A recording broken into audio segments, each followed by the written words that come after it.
আমাদের যারা মাজার পূজারী ভণ্ড, যাদের এলেম কালামের ধার কাছেও যারা নাই, তারা বলে নবীজির শানে মৃত্যুবরণ করেছেন বলাটা বেয়াদফি। না, নবীজি নাকি মৃত্যুবরণ করেন নাই, এটা বললে হুজুরের কি হয়? সম্মান কমে যায়। মৃত্যু এমন একটা বিষয়, এটা প্রত্যেকের জন্য বরাদ্দ আছে। কথা কন না? নবী, রসুল, গৌস, কুতুব, অলি, আবদাল সকলের জন্য কি আছে? বরাদ্দ আছে। আমি যখন ওই পরিমণ্ডলে ছিলাম, একজন ব্যক্তি আমার সামনে বয়ান করতেছে যে আলা ইন্না আউলিয়া আল্লাহ লা ইয়ামুতুন, যে ওলি আল্লাহরা মরে না, ওলি আল্লাহরা কি মরে না। পরে ওনাকে জিজ্ঞেস করলাম, আপনি এটা কোত্থেকে বলছেন? কয়টা তো হাদিস শরীফ। এটা কি শরীফ? হাদিস শরীফ। ওলিরাই মরে না, তাহলে তো নবীগণ আর মরেই না। মানে এমন কিছু কথা, আজগুবি কথাবার্তা যেগুলো হাদিস কোরআনের কোথাও নাই। কুল্লু নাফসিন যায়িকাতুল মাউত, প্রত্যেকটা প্রাণী, প্রত্যেকটা আত্মা কি হবে? মৃত্যু স্বাদ গ্রহণ করবে, কোনো সন্দেহ নাই। নবীজির শানে আল্লাহ পাক কি বলেছেন? ইন্নাকা মাইতুন ওয়া ইন্নাহুম মাইতুন, নবী আপনিও মৃত্যুবরণ করবেন, তারাও মৃত্যুবরণ করবে। বোঝা যায় আমার নবীর জন্য মৃত্যুবরণ আল্লাহর পক্ষ থেকে বরাদ্দ আছে। কথা কন্যা আছে না নাই? আল্লাহ রসুল কি নবীজি বলেছেন, আল্লাহ তাআলা বলেছেন আফা ইম্মাতা আও কুতিলা, যদি আপনি মৃত্যুবরণ করেন, তিনি মৃত্যুবরণ করেন অথবা শহীদ হয়ে যান, আল্লাহ রসুলকে আল্লাহ তাআলা মৃত্যু শব্দ ব্যবহার করেছেন। তবে এই কথা মনে রাখতে হবে, সমস্ত নবীগণ রসুলগণ রওজা শরীফের মধ্যে অক্ষত শরীর মোবারক নিয়ে কিয়ামত পর্যন্ত জিন্দা। রুহু কবজ হয়েছে, মৃত্যু নামক যে বিধান এটা বাস্তবায়ন হয়েছে, মৃত্যুবরণ করেছেন, কিন্তু রওজা শরীফে সমস্ত নবীগণ, সমস্ত রসুলগণ সশরীরে জিন্দা কিয়ামত পর্যন্ত। এদেরকে কোনো মাটি, পৃথিবীর জমিনের মাটি গ্রাস করতে পারবে না, আল্লাহ পাক হারাম করে দিয়েছেন। অতএব তাদের শরাফত, তাদের কারামত, তাদের মর্যাদা স্পেশাল, এটা কে দিয়েছেন? কিন্তু মৃত্যু নামক যে বিধান, এটা প্রত্যেক নবী এবং রসুলকে কি করেছে? আল্লাহর পক্ষ থেকে নির্ধারিত হয়েছে। ونشهد أن لا إله إلا الله وحده لا شريك له ونشهد أن سيدنا وحبيبنا ومرشدنا ومولانا محمدا عبده ورسوله صلى الله عليه وعلى آله وأصحابه وبارك وسلم الذي أرسله بالحق بشيرا ونذيرا وداعيا إلى الله بإذنه وسراجا منيرا فقد قال الله تعالى في كلامه المجيد وفرقانه الحميد أعوذ بالله من الشيطان الرجيم بسم الله الرحمن الرحيم وجاءت سكرة الموت بالحق ذلك ما كنت منه تحيد صدق الله العظيم وصدق رسوله النبي الكريم ونحن على ذلك من الشاهدين والشاكرين والحمد لله رب العالمين قال النبي صلى الله عليه وسلم كل امرئ مصبح في أهله والموت أدنى من شراك عليه رواه البخاري إن الله وملائكته يصلون على النبي يا أيها الذين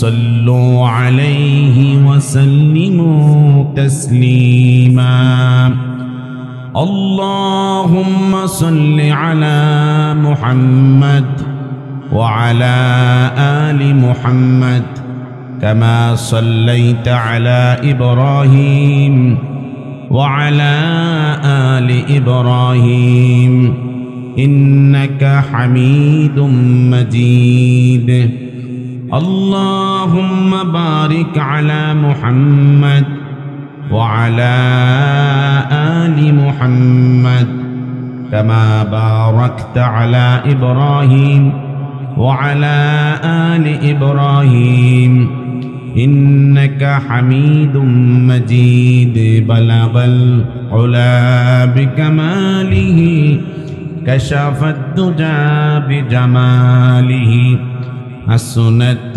جميع خصاله صلوا عليه وآله আজকের এই আজিমুশান মাহফিলের মাগরিবের নামাজের পর যে মহামনিম আমাদেরকে জান্নাতের বাগানে বসার আশার তৌফিক দান করেছেন, শুকরগুজার করছি, সকলে পড়ছি আলহামদুলিল্লাহ। মুআজ্জাজ মুসল্লিয়ানে কেরাম, আপনাদের মাঝে আমি কোরআনুল করিম থেকে সূরাত কাফের 19 নম্বর আয়াতে কারিমা তেলাওয়াত করেছি। বুখারী শরীফের 5329 নম্বর হাদিস পেশ করেছি। আয়াতে কারিমা এবং এই হাদিস খানার আলোকে কিছু কথা আপনাদের মাঝে আলোচনার জন্য ইচ্ছে পোষণ করেছি। আল্লাহ সুবহানাহু ওয়া তাআলা আমাদের সকলকে কোরআন ও সুন্নাহর কিছু কথা শোনার, বাস্তব জীবনে আমল করার তৌফিক দান করে। আপনারা জানেন, এই পৃথিবীতে আল্লাহ তাআলা আমাদেরকে দুটি জিনিস দিয়েছেন, একটি হচ্ছে হায়াত আর একটি হচ্ছে মাউত। আমাদেরকে হায়াত এবং মাউত দিয়েছেন কেন? আল্লাহ তাআলা অনেক জায়গায় কোরআনুল কারীমে এর উত্তর দিয়েছেন যে কেবলমাত্র আমি যাচাই করব কার আমল কত বেশি সুন্দর। এজন্য আমি তোমাদেরকে হায়াত এবং মাউত নামক এই নিয়ামত দান করেছি। হায়াত একটি নিয়ামত, মৃত্যু একটি নিয়ামত। মৃত্যু কিভাবে নিয়ামত আমি আলোচনার মধ্যে যে হাদিসখানা পেশ করেছি এর ব্যাখ্যায় আরেকখানে হাদিস শরীফের মাধ্যমে স্পষ্ট করছি। আল্লাহ সুবহানাহু ওয়া তাআলা বলেছেন সূরাতুল মুলকের ভিতরে, হুয়াল্লাযী খালাকাল মাউতা ওয়াল হায়াতা লিয়াবলুয়াকুম আইয়ুকুম আহসানু আমালা। আল্লাহ তাআলা ইরশাদ করেছেন, তিনি এমন সত্তা যিনি খলাকাল মাউতা ওয়াল হায়াতা লিয়াবলুয়াকুম আইয়ুকুম আহসানু আমালা, তিনি সৃষ্টি করেছেন জীবন এবং মৃত্যু যাতে তোমাদেরকে পরীক্ষা করতে পারেন কার ইবাদত কত বেশি সুন্দর। সূরাত কাফের 19 নম্বর আয়াত আল্লাহ পাক বলেন, ওয়াজাআত সাকরাতুল মাউতি বিল হক যালিকা মা কুনতা মিনহু তাহিদ। আল্লাহ সুবহানাহু ওয়া তাআলা এই আয়াতে কারিমার মধ্যে স্পষ্ট করে দিয়েছেন, ওয়াজাআত সাকরাতুল মাউতি বিল হক, বাস্তবিকভাবে মৃত্যুর কষ্ট আসবেই, কোনো সন্দেহ নাই। যালিকা মা কুনতা মিনহু তাহিদ, তুমি মৃত্যু থেকে পালানোর জন্য হাজার চেষ্টা করো, কিন্তু মৃত্যুর কষ্ট তোমাকে পেয়ে বসবে, কোনো সন্দেহ নাই। বুখারী শরীফের বর্ণনা, আমার আপনার নবীজি ইরশাদ করেছেন, কুল্লু ইমরিইম মুসাব্বাহুন ফি আহলিহি, এই পৃথিবীর নিয়ম, এই পৃথিবীর সিস্টেম হলো প্রত্যেকটা মানুষ সকালবেলায় ঘুম থেকে জাগে তার পরিবারের সাথে, তার ফ্যামিলির সাথে। আর ওয়াল মাউতু আদনা মিন শিরাকি নালিহি, আর ওই বান্দা বান্দির মৃত্যু তার এত কাছাকাছি থাকে, জুতার পিতা যেরকম জুতার কাছাকাছি থাকে তার থেকেও ইমানদার মোমেন বান্দা বান্দি তামাম পৃথিবীর সমস্ত কাফের মুশরিক সমস্ত মানব গোষ্ঠীর মৃত্যু তার থেকেও বেশি কাছাকাছি থাকে। হাদিসের ব্যাখ্যা করেছেন জগৎ বিখ্যাত একজন মুফাসসির এবং মুহাদ্দিস ইমাম হাসান বসরি। তিনি লিখেছেন, আন্নাসু নিয়াম, দুনিয়ার সমস্ত মানুষ সংসার করে, ধর্ম করে, বাজার করে, ব্যবসা করে, ঘর করে, সংসার করে, সব করে, ঘুমের মধ্যে করে। কিসের মধ্যে করে? ঘুমের মধ্যে সব করে। আন্নাসু নিয়াম, মানুষ ঘুমের মধ্যেই থাকে। ফাইজা মাতু ইনতাবাহু, যখন তারা মৃত্যুবরণ করে তখন তারা সজাগ হয়, জাগ্রত হয়। ইমাম হাসান বসরি কেন বলেছেন? এজন্য বলেছেন, আমার আপনার নবীজি একদিন, ইবনে মাজাহ শরীফের বর্ণনা 4669 নম্বর হাদিস, নবীজি বলেন, আমার সাহাবী মারা গিয়েছে, তাকে আমি দাফন করলাম, কবরস্থ করলাম। কবরস্থ করার পরে আমি দোয়া করছিলাম আল্লাহর কাছে। সাহাবী বলেন, নবীজির চোখ থেকে টপ টপ করে পানি পড়তেছে। হুজুর তখন দোয়া শেষ করে বললেন সাহাবায়ে কেরামদেরকে লক্ষ্য করে, ইয়া ইখওয়ানি, ও আমার সাথীরা, ও আমার সাহাবীরা, ও আমার উম্মতেরা, লিমিসলি হাযা ফাআইদু, এই কবর বাড়ির জন্য পরিপূর্ণ প্রিপারেশন নিও। পৃথিবীর প্রত্যেকটা কাজে আমাদের প্রিপারেশন আছে। আপনি ব্যবসা করবেন, প্রিপারেশন নিয়ে ব্যবসা করে। আপনি চাকরি করবেন, প্রিপারেশন নিয়ে চাকরি করে। প্রত্যেকটা কাজে আমাদের কি আছে? প্রস্তুতি আছে। কিন্তু আমার আপনার জন্য কবর নামক যে বাড়িতে আমাকে যেতে হবে, তার জন্য পরিপূর্ণ প্রস্তুতি নেওয়ার ক্ষেত্রে কতজন মোমেন মুসলমান অগ্রসর আছে, এটা নবীজি এর জন্য সতর্ক করেছেন, সাবধান করেছেন। ইয়া ইখওয়ানি, হে আমার উম্মতেরা, হে আমার সাথীরা, লিমিসলি হাযা, এই কবর বাড়ির জন্য, এই ঠিকানার জন্য, এই ঘরের জন্য, ফাআইদু, যখন তখন প্রস্তুত থেকো। আপনাকে এখন আজরাইল এসে রূহ কবজ করবে, এখনো আপনাকে আমাকে প্রস্তুত থাকতে হবে, নাকি? থাকতে হবে কিনা? হাদিসটা মনোযোগ দিয়ে শুনেন। নবীজি বলছেন, ইমাম বাইহাকি 5 লক্ষ হাদিসের হাফেজ, তিনি শুআবুল ঈমান গ্রন্থের 9119 নম্বর হাদিসে রিওয়ায়াত করেছেন। আমার আপনার নবীজি বলেছেন, তুহফাতুল মুমিনি আল মাউত, যেই ইমানদার মৃত্যুর জন্য প্রস্তুত থাকে। কিসের জন্য প্রস্তুত থাকে? যেই মোমেন বান্দা বান্দি মৃত্যুর জন্য রেডি থাকে, এই ইমানদার বান্দা বান্দির মৃত্যু তার জন্য মৃত্যু নয়। ইমানদার বান্দা বান্দির মৃত্যু হলো আল্লাহর দেওয়া উপহার। কার উপহার? বলেন না, কার উপহার? আল্লাহর দেওয়া উপহার। এজন্য আমার আপনার নবীজি বলেছেন, তুহফাতুল মুমিনি আল মাউত, যেই ইমানদার মৃত্যু বরণের জন্য সব সময় প্রস্তুত থাকে, এই ইমানদার, তার মৃত্যু নয়, মৃত্যু হলো আল্লাহর দেওয়া উপহার। হাদিসটা ব্যাখ্যা বুঝলেই আরো পরিষ্কার হবে। জগৎ বিখ্যাত মুহাদ্দিস ইমাম মোল্লা আলী কারি হাদিসের ব্যাখ্যা করেছেন। মিরকাতুল মাফাতিহের 6ষ্ঠ খণ্ডে লিখেছেন, লিআন্নাহু ওয়াসিলাতুস সাআদাতিল আবাদিয়্যাতি ওয়া যারিআতুল ওয়ুসুল ইলা মাহদারিল কুদুসে ওয়া মাহফালিল ইনসে। ইমাম মোল্লা আলী কারি হাদিসের ব্যাখ্যা লিখেছেন, এই মৃত্যু নামক সেতু যখন ইমানদার পার হয়ে যায়, মৃত্যু নামক ব্রিজ যখন ইমানদার নর নারী বান্দা বান্দি যখন এই সেতু পার হয়ে যায়, ব্রিজ পার হয়ে যায়, এই গেট যখন অতিক্রম করে ফেলে, ওই ইমানদার বান্দা বান্দি ডাইরেক্ট আল্লাহর দিদার লাভ করে, জান্নাতের মালিক হয়ে যায়। এজন্য ইমানদারের জন্য মৃত্যু হলো উপহার। কার পক্ষ থেকে? সকলে বলেন না, কার পক্ষ থেকে? হুজুর বলেছেন, লিআন্নাহু তুহফাতুল মুমিনি আল মাউত।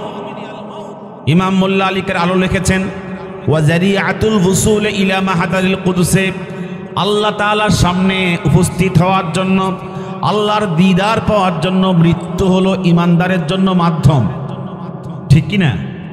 এরপর আল্লাহ রাসূল বলেছেন, লিমিসলি হাযা ফাআইদু, হে আমার ইমানদার উম্মতেরা, তোমরা মৃত্যুর জন্য সব সময় প্রস্তুত থেকো। যে কোনো সময় তোমার মৃত্যু হাজির হতে যে কোনো সময় মৃত্যু হাজির হতে। ইমাম বুখারী সহিহ গ্রন্থের মধ্যে রওয়ায়াত করেছেন 6030 নম্বর হাদিস, আন আয়েশাতা, নবীজির প্রিয়তমা স্ত্রী আয়েশা সিদ্দিকা আমাদের মা, তিনি বলেন হুজুরের যখন মৃত্যু হাজির হলো, কি হাজির হলো বলেন না, কি হাজির হলো?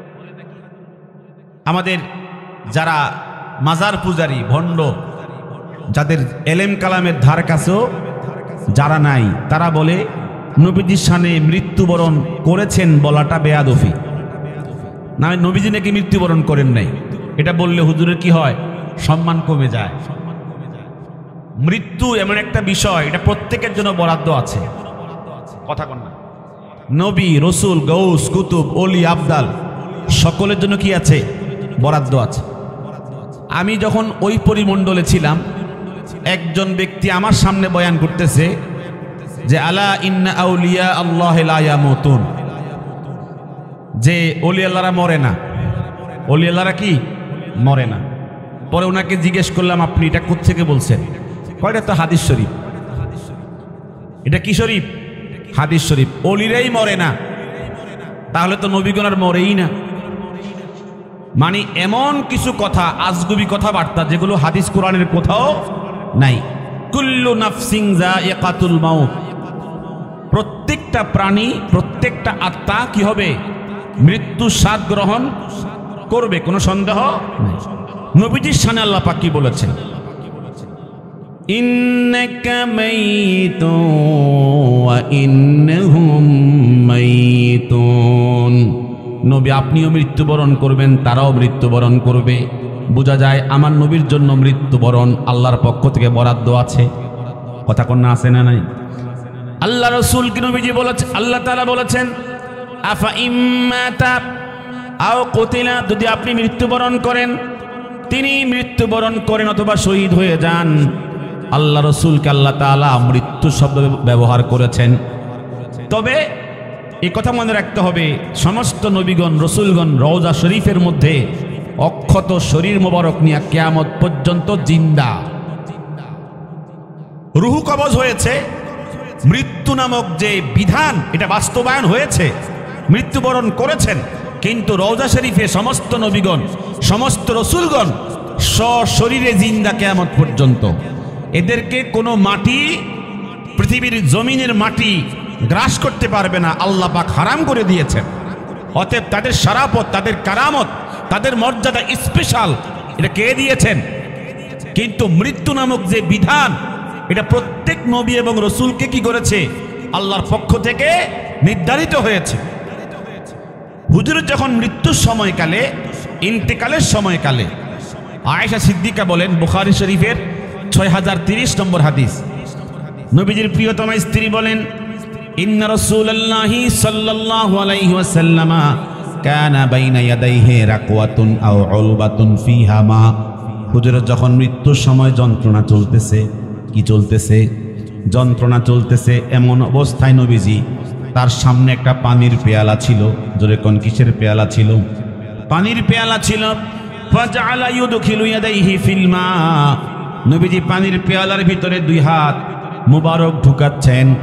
ফায়ামসাহু বিহিমা ওয়াজহাহু, হাত মুবারক ভিতরে ঢুকাচ্ছেন পানির ভিতরে, সেখান থেকে হাত মুবারক বের করে চেহারার মধ্যে মুছতেছেন, পানি মুছতেছেন, যেন একটু মৃত্যুর কষ্ট কিছুটা উপশম হয়, একটু কষ্ট কম লাগে। এই জন্য কি করতেছেন?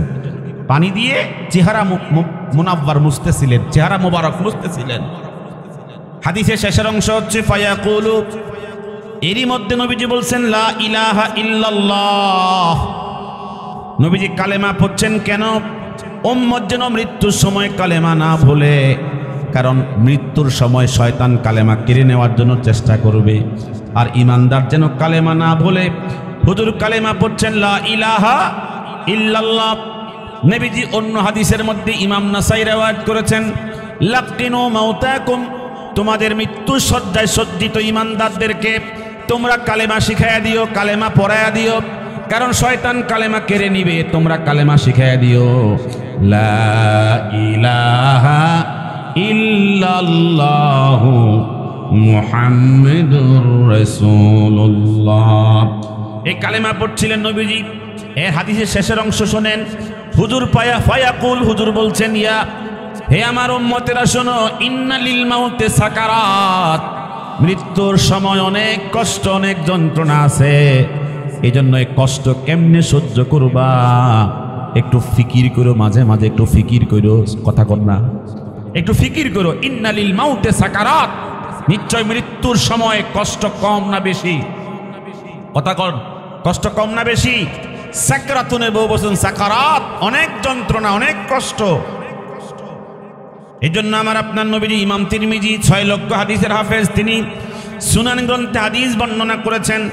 আন আয়েশা, নবীজির প্রিয়তম স্ত্রী আয়েশা বলেন, সামি'তু রাসূলুল্লাহ সাল্লাল্লাহু আলাইহি ওয়াসাল্লাম, আমি আমার নবীজিকে বলতে শুনেছি, ইয়াকুলু, তিনি বলতেন, আল্লাহুম্মা ইন্নী আউযু বিকা মিন সাকারাতিল মাউত, আল্লাহ তুমি আমাকে মৃত্যুর কষ্ট কমায়া দিও।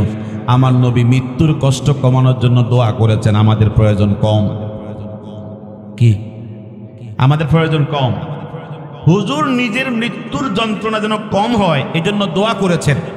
এই দোয়া কেন করেছেন? উম্মত যেন হুজুরের দোয়া শিখে শিখে দোয়া করে। আমি অনেক জায়গায় জিজ্ঞেস করেছি দোয়াটা পারেন কিনা, অনেকেই জানেই না।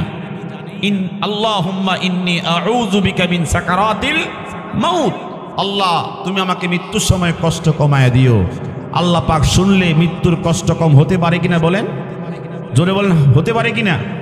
এজন্য হাদিসের মধ্যে এসেছে, হুজুর দোয়ার মধ্যে প্রায় সময় দোয়া করতেন, আল্লাহুম্মা ইন্নী আউযু বিকা মিন সাকারাতিল মাউত, আল্লাহ তুমি আমাকে মৃত্যুর সময় কষ্ট কমায় দিও। আল্লাহ পাক আমাদেরকে বেশি বেশি এই দোয়া পড়ার তৌফিক দান করেন। সবাই আমিন কোন। যদি কেউ মুখস্থ না পারে লিখে নিয়েন, আলেমদের থেকে মাদ্রাসায় গিয়া মসজিদে গিয়া লিখে নিয়েন, ওলামা একরাম জানে, ছাত্ররা জানে। আল্লাহুম্মা ইন্নী আউযু বিকা মিন সাকারাতিল মাউত, 5টা শব্দের দোয়া। আল্লাহ পাক সকলকে শিখবার, বুঝবার, আমল করবার তৌফিক দান করেন। হাদিসটা মনোযোগ দিয়ে শুনি। সহিহ বুখারীর 5669 নম্বর হাদিস। আন আব্দুল্লাহ ইবনে মাসউদ রাদিয়াল্লাহু তাআলা আনহু قال دخلت رسول الله صلى الله عليه وسلم وهو في مرض موته। নবীদের খাদেম, কার খাদেম? সবাই কথা বলেন না, কার খাদেম? নবীজির খাদেম আব্দুল্লাহ ইবনে মাসউদ বলেন, আমি নবীজির কাছে আসলাম এমন সময় হুজুর তখন মৃত্যুর যন্ত্রণার মধ্যে কষ্ট পাচ্ছিলেন, মৃত্যুর কষ্টের মধ্যে আছেন। আমি তখন সাহাবায়ে কেরামদেরকে বললাম, তোমরা কি নবীজির গায়ে ধরেছো, শরীর মোবারকে স্পর্শ করেছো? ওহুয়া ইউআকু ওয়াকান শাদীদা, হুজুর তো প্রচন্ড জ্বরের মধ্যে, কষ্টের মধ্যে আছেন, প্রচন্ড জ্বরের মধ্যে, কষ্টের মধ্যে আছেন। ইউআকু ওয়াকান শাদীদা। তখন নবীজির সামনে গিয়ে বললাম, ইয়া রাসূলুল্লাহ ইন্নাকা লা তুআকু ওয়াকান শাদীদা, আপনি প্রচন্ড জ্বর, প্রচন্ড কষ্টের ভিতরে আছেন। ওয়া ইন্না লাকা লা আজরাইন, আমার ধারণা আল্লাহ তাআলা আপনাকে 2 প্রকার দ্বিগুণ পুরস্কার দিবেন, দ্বিগুণ পুরস্কার দিবেন। হুজুর তখন বললেন, আব্দুল্লাহ ইবনে মাসউদ শোনো, পুরস্কার তো পরে, আখিরাতে, পরকালে, কিন্তু মৃত্যুর কষ্ট তো অনেক বেশি, অনেক যন্ত্রণার। জোরে বলেন সুবহানাল্লাহ। এজন্য আমার নবীজি, নাসাই শরীফের বর্ণনা খেয়াল করে শোনেন, নবীজির প্রিয় সাহাবী উবাইদুল্লাহ ইবনে আব্দুল্লাহ ইবনে উতবা বলেন, দাখালতু আলা আয়েশাতা, আমি নবীজির স্ত্রী আয়েশার কাছে প্রবেশ করলাম। ফাকুলতু লাহা, তাকে বললাম, আলা তুহাদ্দিসিনি আন মারাদি রাসূলিল্লাহি সাল্লাল্লাহু আলাইহি ওয়াসাল্লাম, আপনি কি নবীজির মৃত্যুর কষ্টের কথা আমাকে শোনাবেন না? তখন আয়েশা বলেন, হুজুর তো আমার কোলের মধ্যে ইন্তেকাল করেছেন। কথা বলেন ঠিক কিনা?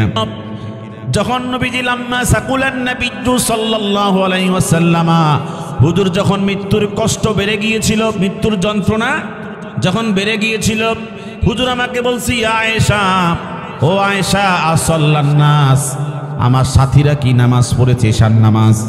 আমি তখন বললাম, না, লা ইয়া রাসূলুল্লাহ, ওরা জানে আপনি মৃত্যুর যন্ত্রণায় থাকলেও জামাতে যাবেন, এজন্য অপেক্ষা করতেছে।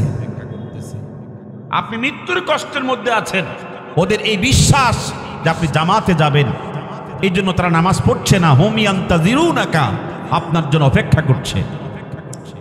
হুজুর তখন বললেন, দুউলি মা আন ফিল মিখদাব, দুউলি মা আন ফিল মিখদাব, ওজুর পাত্রে পানি ঢালো, পানি প্রস্তুত করো। ফাকতাসালা, হুজুর ওযু করলেন, সুম্মা যাহাবা লিয়ানুআ, হুজুর ওযুর পরে উঠে দাঁড়ানোর জন্য, জামাতে যাওয়ার জন্য উঠে দাঁড়ানোর চেষ্টা করলেন। ফাউগমি আলাইহি, দাঁড়াতে পারেন নাই, বেহুশ হয়ে জমিনে পড়ে গেছে। কষ্ট হচ্ছে আপনাদের? আমার হাদিসগুলো বুঝতেছেন আপনারা? ফাউগমি আলাইহি, হুজুর জমিনের মধ্যে বেহুশ হয়ে পড়ে গেছে। অনেকক্ষণ জমিনে পড়ে আছেন বেহুশ অবস্থায়। সুম্মা আফাকা, হাদিসের শব্দ এসেছে সুম্মা। অনেকক্ষণ পর নবীজি বেহুশ থেকে হুঁশ ফিরে ফেলেন।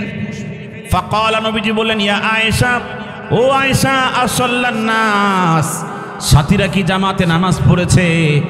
আয়েশা তখন বলে, লা ইয়া রাসূলুল্লাহ, এরা জানে আপনি একবার বেহুশ হলে অসুবিধা নেই, আপনি জামাতে যাবেন। আপনি 50 বার বেহুশ হলেও তারা এই বিশ্বাস রাখে আপনি জামাতে যাবেন, ওরা আপনার অপেক্ষায় আছে। হুম ইয়ান্তাযিরুনাকা। হুজুর তখন আবার বললেন, দাউলি মাআন ফিল মিখদাব, আবার পানি প্রস্তুত করো। কি করো? ওযুর পানি প্রস্তুত করো। ফাকতাসালা, নবীজি ওযু করলেন। সুম্মা যাহাবা লিয়ানুআ, আবার হুজুর জামাতে যাওয়ার জন্য চেষ্টা করতে গিয়ে দাঁড়ানোর চেষ্টা করলেন। ফাউগমি আলাইহি, আবার বেহুশ হয়ে গেলেন। কি হইছে? জোরে কোনা কি হইছে? কতবার? দ্বিতীয়বার। যখন বেহুশ হয়ে জমিনে পড়ে গেলেন, অনেকক্ষণ চলে গেল। সুম্মা আফাকা, বহুক্ষণ পরে নবীজির হুঁশ ফিরে ফেলেন। হুঁশ যখন ফিরে ফেলেন, হুজুর আয়েশাকে প্রশ্ন করি, আয়েশা, ও আমার আয়েশা, আসাল্লান নাস, সাথীরা কি জামাতে নামাজ পড়েছে? আয়েশা জবাব দিল, লা ইয়া রাসূলুল্লাহ, না, তারা জানে আপনি 2 বার বেহুশ হলে কি হবে, আপনি জামাতে যাবেন, এজন্য তারা অপেক্ষায় আছে। বলেন না সুবহানাল্লাহ। আর আজকে কত উম্মত এমনও সময় যায়, ওয়াক্ত পার হয়ে যায়, কোনো কাজ নাই, কোনো কর্ম নাই, কোনো ব্যস্ততা নাই, দোকানে চা খায় আর আড্ডা করে, ওদিকে নামাজের টাইম পার হয়ে যায়। সে নামাজ যে পড়তে হবে এই হিংস, এই মেজাজও তার মাথার মধ্যে নাই। কথা কোন ঠিক কিনা? এই নামাজ যে পড়তে হবে এই দায়িত্বটি তার উপরে আছে, এই দায়িত্বই তার জানে না। কথা কোন? হুজুর তখন বললেন, দাউলি মাআন ফিল মিখদাব। তৃতীয়বার নবীজি বললেন, ওযুর পানি প্রস্তুত করো। ফাকতাসালা, হুজুর ওযু করলেন। সুম্মা যাহাবা লিয়ানুআ, আবার দাঁড়ানোর জন্য চেষ্টা করলেন। ফাউগমি আলাইহি, দাঁড়াতে পারেন নাই, বেহুশ হয়ে পড়ে গেলেন। সুম্মা আফাকা, অনেকক্ষণ চলে গেল। বহু সময় পরে নবীজির হুঁশ ফিরে আসলো। হুজুর আবার বলেন, ইয়া আয়েশা, ও আয়েশা, তোমার সাহাবায়ে কেরাম কি, তোমার সাথীরা কি আমার সাথীরা কি নামাজ পড়েছে? আয়েশা তখন বলে, আপনি 3 বার মাত্র বেহুশ হয়েছেন, তারা এখনো আকীদা রাখে আপনি জামাতে। কথা কোন? আপনি জামাতে। হুম ইয়ান্তাযিরুনাকা, আপনার অপেক্ষায় আছে। হুজুর বললেন, দাউলি মাআন ফিল মিখদাব, ওযুর পাত্রে পানি ঢালো, পানি প্রস্তুত করো। ফাকতাসালা, হুজুর ওযু করলেন। সুম্মা যাহাবা লিয়ানুআ, আবার উঠে দাঁড়ানোর চেষ্টা করলেন, কিন্তু পারেন নাই, বেহুশ হয়ে জমিনে পড়ে গেলেন। কত নম্বর? 4 বার। 4 বার বেহুশ হয়ে জমিনে পড়ে গেলেন। অনেকক্ষণ পরে গিয়া হুজুর আবার বললেন, হুজুর যখন হুঁশ ফিরে পেলেন, সুম্মা আফাকা, হুজুর বললেন, ফাকালা ইয়া আয়েশা, ও আয়েশা, আমার সাথীরা কি নামাজ পড়েছে? সময় হিসাব করে দেখছে নবীজি, যে সময় চলে যাচ্ছে, এখন আমি লেট করলে সাহাবীদের জামাতের মুস্তাহাব সময় চলে যাবে। রাত বেশি হয়ে গেছে তো, মুস্তাহাব সময় চলে যাবে। হুজুর তখন ভাবলেন, না, আমি যতই চেষ্টা করব অতবার আমি বেহুশ হয়ে পড়ে যাব, আমার জামাতে যাওয়ার সুযোগ হবে না। আয়েশা, তোমার আব্বাকে বলো, আবু বকর সিদ্দিককে বলো জামাত করার জন্য, আমার যাওয়ার আর সুযোগ নেই। সাহাবায়ে কেরাম এত কাঁদতেছেন, এত পানি ফেলতেছেন, তারা ভাবতেছে মনে হয় নবীজির জামাত থেকে, ইমামতি থেকে আমাদের জীবনটা হয়তো বিপন্ন হয়ে যাবে।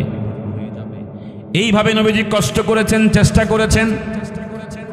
ডক্টর আব্দুল্লাহ জাহাঙ্গীর নাব্বারাল্লাহু মারকাদাহু একজন বড় স্কলার ছিলেন। জগৎ, বাংলাদেশ সহ তামাম পৃথিবীতে তার একটা খ্যাতি ছিল, একজন বড় মুহাদ্দিস ছিলেন। তিনি বলেছেন, বাংলাদেশে মাত্র 100 জন মুসলমানকে হিসাব করলে দেখা যাবে মাত্র 5 ওয়াক্ত জামাতে নামাজ পড়ে 3 জনে। কয়জনে? তাহলে 100 জন মুসলমানদের মধ্যে মাত্র জামাতে কয়জন? 3 জন। তাহলে এত মাদ্রাসা, এত মসজিদ, এত মাহফিল, এত খতিব, এত ইমাম, এত পীর, এত মাশায়েখ, এদের ওয়াজ নসিহত যায় কোথায়? কারণ ওয়াজে যারা বসে তারাও সিদ্ধান্ত নেয়, ওয়াজ যাই হবে, আমি পরিবর্তন হব না। আজ যিনি বক্তা বয়ান করতে আসেন, তিনি জানেন আমার বয়ানে মানুষ হেদায়েত হোক বা না হোক, আমার মার্কেট ঠিক থাকলে চলে। কথা কর না? আমার মার্কেট ঠিক থাকলেই, আমার দান্দা চললেই চলে। তো বক্তারও এই অবস্থা, শ্রোতারও কি এই অবস্থা। আল্লাহ যেন আমাদেরকে সকলকে একটু দিলকে আল্লাহর দিকে রুজু করে দেন, বলি আমিন। হাদিসটা মনোযোগ দিয়ে শুনি। বিশেষ করে লাম্মা হাদারা মাউতু আবি বকর, নবীজির সবচেয়ে প্রিয় সাহাবী আবু বকর সিদ্দিক, উনার যখন মৃত্যুর সময় হাজির হলো, ইমাম শাইখুল ইসলাম আল্লামা মুফতি তাকি উসমানী ইসলাহি কুতুবাতের মধ্যে লিখেছেন, মৃত্যুর সময় যখন হাজির হলো, ওয়ালা আহিব্বা ওহু, তার বন্ধু বান্ধব তাকে এসে বলল, আপনার তো মৃত্যুর সময় হাজির হয়ে গেছে, নুরিদু আন্না আতিয়ালাকা তবিবা, আমরা মন চাচ্ছে একজন ডাক্তার আপনাকে দেখানোর জন্য। তখন আবু বকর সিদ্দিক বললেন, দুনিয়ার ডাক্তার আমার জন্য কি করতে পারে? ওয়া তবিবু কাদ রাআনি, আমার ডাক্তার তো এখনো আমার চিকিৎসা করতেছে। আমার ডাক্তার যিনি, তিনি তো এখনো আমাকে দেখতেছে, নাকি দেখে না? কথা কন না কা? এই জন্য আল্লাহ তাআলা বলেছেন, ফাইজা মারিতু ফাহুয়া ইয়াশফিন, আমি যখন অসুস্থ হই আমাকে শেফা করেন কে? আমি যখন অভাবগ্রস্ত হই আমার অভাব দূর করেন কে? আমি যখন ঋণগ্রস্ত হই আমার ঋণ পরিশোধ করার জন্য ক্ষমতা দেন কে? আমি যখন যে কোনো সমস্যায় পড়ি সমস্যার সমাধান দেন কে? এই বিশ্বাস নাম হলো ঈমান। এই বিশ্বাস যার অন্তরে থাকে না, সে মূলত মুনাফিক হয়ে যায়, ঠিক কি না? এই জন্য বলতে চেয়েছিলাম, সিদ্দিক আকবর বলেন, ওয়াত্তাবিবু কাদ রাআনি, আমার ডাক্তার যিনি, তিনি আমাকে দেখছেন, ওয়া হুয়া ফাআলুল লিমা ইউরিদ, তিনি যা চান তাই করেন। আমার মৃত্যু এখন লেখা থাকলে তামাম দুনিয়ার সমস্ত ডাক্তার আমার পাশে আসলেও একটা মিনিট আমার মৃত্যু ঠেকানোর ক্ষমতা নাই। কথা কোন ঠিক না বে ঠিক? আর যদি আমার আল্লাহ তাআলা আমার জন্য 5 বছর হায়াত রাখেন, কোনো চিকিৎসা না গ্রহণ করলেও 5 বছর আমি বেঁচেই যাব, কোনো টাকা পয়সা কোনো চিকিৎসা লাগবে না। অতএব সমস্ত সিদ্ধান্ত আসে কার থেকে? সবাই জোরে কন্যা কার থেকে? এজন্য হযরত আমর ইবনুল আস ফাতিহু মিসর, মিশর বিজয়ী আমর ইবনুল আস বলেন, লাম্মা হাদারা মাউতি, আমার মৃত্যু যখন হাজির হলো, আমার ছেলে আমাকে বলল, বাবা কেমন লাগছে আপনার, কেমন কষ্ট হচ্ছে? আমি তখন আমার ছেলেকে বললাম, ইয়া বুনাইয়া, ও আমার আদরের ছেলে, ওয়াল্লাহে আল্লাহর শপথ করে বলছি, ইন্না জিবালাদ দুনিয়া আলা সদরি, তামাম দুনিয়া সমস্ত পাহাড়গুলো যেন এই মুহূর্তে আমার বুকের উপরে দেওয়া হয়েছে। তামাম পৃথিবীর সমস্ত পাহাড় যেন আমার বুকের উপরে দেওয়া হয়েছে। কান্নি আতানাফাসু মিন সাকবিল ইবরাতে, হযরত আমর ইবনুল আস বলেন, কান্নি আতানাফাসু মিন সাকবিল ইবরাতে, আমার নিঃশ্বাস আসতে চায় না, সুইয়ে ছিদ্র দিয়া যেন নিঃশ্বাস আসতেছে আর যাইতেছে, খুব কষ্টের সাথে নিঃশ্বাস নিতেছি। ও আমার ছেলে শোনো, আমার কাছে এমন মনে হচ্ছে তামাম দুনিয়ার সমস্ত পাহাড়গুলো আমার বুকের উপরে দেওয়া হয়েছে। এইটা হলো সাহাবীদের থেকে মৃত্যুর কষ্টের একটা কি বলে একটা দৃষ্টান্ত আমরা শুনলাম। হাসান বসরি হচ্ছে একজন তাবিঈ।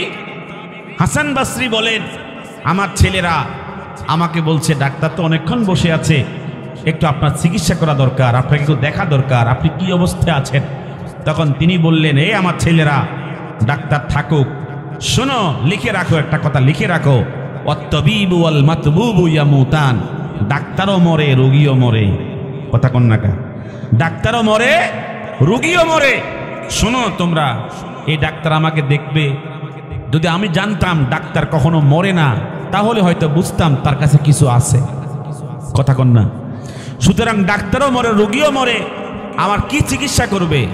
আমি কোনো চিকিৎসা কোনো প্রয়োজন নাই, আমার আল্লাহ তাআলা আমার চিকিৎসা করছে।